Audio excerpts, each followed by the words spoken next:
আসসালামু আলাইকুম। কেমন আছেন সবাই? আচ্ছা বলেন তো আপনারা কাজির ভাত খান কে, কে? কাজির ভাত আর অনেক রকমের ভর্তা, ডাল ভর্তা, শাক, সাথে মাছ ভাজা। কার পছন্দ? আমি তো কাজির ভাত খাই না, কিন্তু আমার বাকি আইটেমগুলো সবই পছন্দ।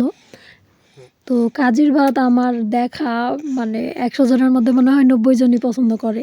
সবাই এত পছন্দ করে মানে আমাদের সবাই এক হবে এটা জানার পরেই আমার শাশুড়ি মানে কাজি পাতে আরকি একটা মাটির পাতিলে তো কাজি পাইতে রাখছিল।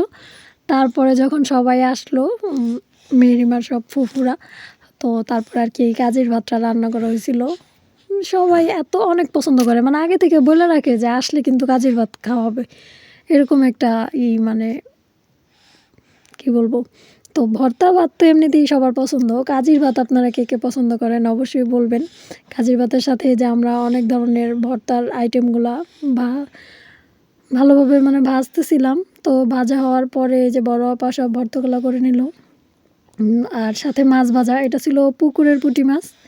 তো সেই পুঁটি মাছ ভাজা। এই মাছ ভাজার কথা কি বলবো? মানে ভাজতেই অর্ধেক খাওয়া শেষ হয়ে যায়। আর ভাত খাওয়ার সময় তো খাওয়া হয়ই। আর এই যে ধনেপাতা ভর্তা এগুলো কিন্তু সব নিজেদের ক্ষেতের ভর্তা। আর এই যে মৌসি ভর্তাটা এটাও কিন্তু নিজেদের গাছের। তো যাই হোক এই তো আপনারাও চলে আসেন যারা খেতে চান।